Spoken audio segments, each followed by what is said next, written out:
Olá, aqui é o pastor Augustus e hoje eu queria tratar a respeito de um tema muito debatido, que é o livre-arbítrio. Livre-arbítrio. Bom, nós vamos primeiro fazer uma definição para nós entendermos do que é que nós estamos falando. Uma noção muito comum é dizer que o livre-arbítrio é a capacidade natural do ser humano de escolher livremente entre o bem e o mal, de maneira autônoma. Ou seja, sem influências externas ou internas, o homem pode tomar uma decisão entre o bem e o mal por si só. Então,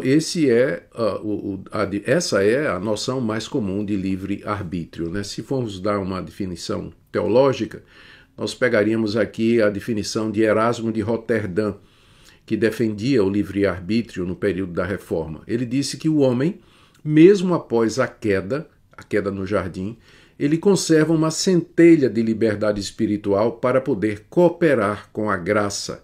Então, essa liberdade espiritual que o homem tem, ele não perdeu totalmente com a queda, mas resta suficiente liberdade que coopera com a graça na salvação do homem. A resposta que Martinho Lutero deu a Erasmo de Roterdã, naquela obra bem conhecida, Nascido Escravo, foi que o homem natural é escravo do pecado, é incapaz de se voltar para Deus sem a intervenção divina. E podia citar João capítulo 6, Romanos capítulo 8, esse último diz que a carne não está sujeita à lei de Deus e nem, na verdade, pode estar. Vamos ver alguns argumentos que são usados em favor do livre-arbítrio e aí uma pequena refutação a respeito de cada um deles. O primeiro argumento que é usado para a existência do livre-arbítrio, ou seja, que existe no homem capacidade suficiente para cooperar com a graça na sua salvação, é a existência da lei. O fato de que a lei existe, que Deus deu a lei, prova que o homem pode obedecê-la, senão Deus não teria dado. A refutação que nós damos a isso é que a lei foi dada para revelar o pecado e conduzir o homem a Cristo, e não para capacitá-lo a obedecer por si só. A lei não foi dada para que o homem pudesse cumpri-la para a salvação, mas para o contrário, para mostrar que o homem é pecador e que ele precisa de Cristo para a sua salvação e que, se for depender do seu livre-arbítrio, ele jamais seria capaz de alcançar a graça de Deus. Um segundo argumento a favor do livre-arbítrio é que ele é necessário para que possa haver mérito e recompensa. Ou seja, se o homem não é livre para escolher entre o bem e o mal, como é que ele vai ser recompensado ou apenado por Deus no dia do juízo? A resposta é que a salvação, do começo ao fim, ela é gratuita e pela graça de Deus, conforme Romanos capítulo 3, verso 24, Romanos capítulo 11, verso 6. Qualquer mérito humano que faça o homem participar da salvação anula a cruz de Cristo. Anula a cruz de Cristo. Não é por mérito que nós somos salvos, não é por absolutamente nada em nós, não é pelo exercício do nosso arbítrio que nós somos salvos, mas pela graça misericordiosa de Deus, conforme a Bíblia nos ensina. Um outro argumento em favor do livre-arbítrio é o seguinte: Deus não seria justo se condenasse quem não pode fazer o bem. Deus não seria justo se ele condenasse quem não pode fazer o bem. Ou seja, se não existe livre-arbítrio, Deus não está agindo de maneira justa, porque ele está condenando quem não tem arbítrio para poder fazer o bem. A resposta é que todos pecaram em Adão. Adão era o nosso representante. E quando ele pecou lá no Jardim do Éden, ele precipitou a todos nós na queda, e com isso ficamos todos debaixo da ira de Deus, culpados e corrompidos. Corrupção essa que nós transmitimos através de geração ordinária para os nossos filhos. Todos pecaram em Adão e estão debaixo da ira de Deus por natureza, como diz Paulo lá em Efésios capítulo 2, verso 3, nós somos filhos, nós somos por natureza filhos da desobediência e depois filhos da ira. Deus é justo, sim, em seu juízo, mesmo quando não incompreendido. Depois de argumentar a favor da soberania de Deus, que ele pode agir como quer com as suas criaturas, o apóstolo Paulo termina o argumento dizendo simplesmente, ou perguntando, quem é você para discutir com Deus sobre o que ele pode ou não pode fazer? Veja lá Romanos 9, de 14 a 21. Ou seja, Deus é justo em seu juízo, mesmo quando incompreendido, mesmo quando as pessoas não entendem, nós sabemos que Deus, por natureza, é justo e que jamais ele faria alguma coisa em termos que sejam coisas injustas. Bom, um outro argumento a favor do livre-arbítrio é que alguns homens demonstram grande zelo e boas obras. E é verdade. Tem muitas pessoas que fazem coisas boas e que fazem doações para obras de caridade, se dedicam a cuidar de doentes e pobres e assim por diante. Bom, a verdade é que mesmo o melhor dentre eles está corrompido. Não há quem busque a Deus por si mesmo, conforme Romanos 3, de 10 a 12. Até Madre Teresa de Calcutá, ela é pecadora, ela é corrompida. Maria, mãe de Jesus, tinha também uma natureza corrompida pelo pecado, filha de Adão e Eva, que ela era, como nós somos também.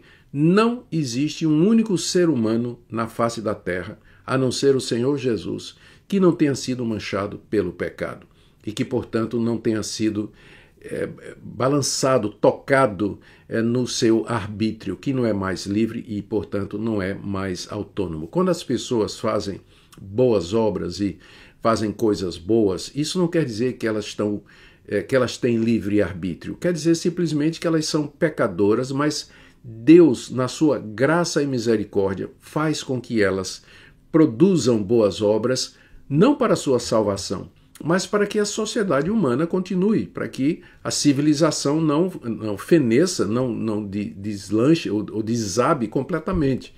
Então, não prova o livre-arbítrio a pessoas que praticam boas obras. Um outro argumento é que a vontade pode cooperar com a graça de Deus. É mais uma teoria sinergista, não é, que de alguma maneira vê o homem envolvido ou partícipe no processo de redenção e de salvação.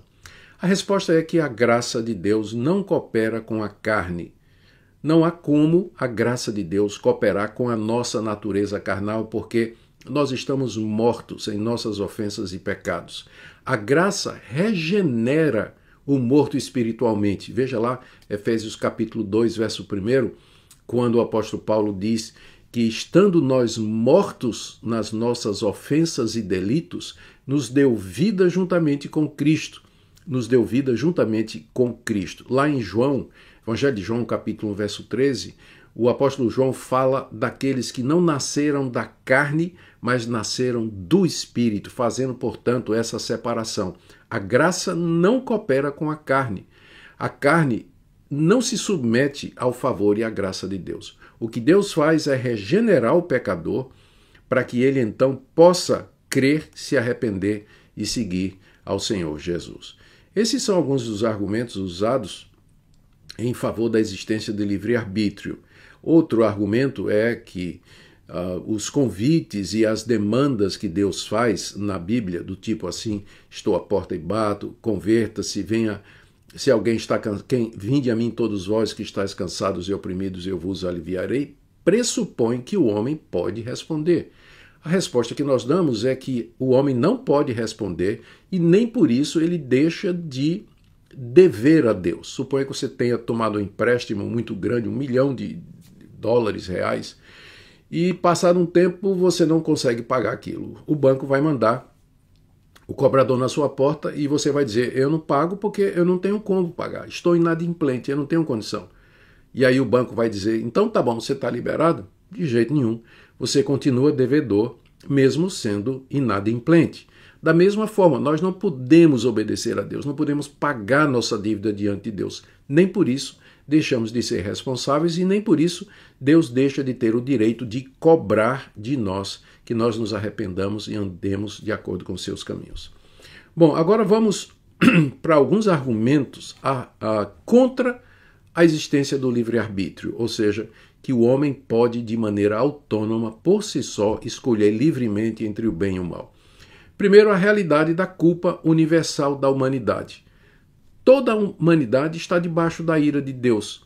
Se existisse livre-arbítrio, ele só teria levado à perdição. A Bíblia diz: todos pecaram e carecem da glória de Deus. Não há um justo, não há um sequer. Ou seja, onde está o livre-arbítrio?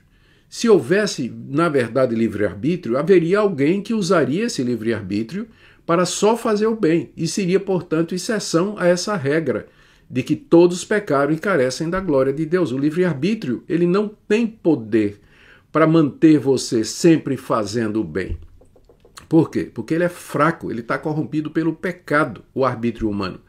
E a culpa universal da humanidade é prova disso. Também o domínio universal do pecado.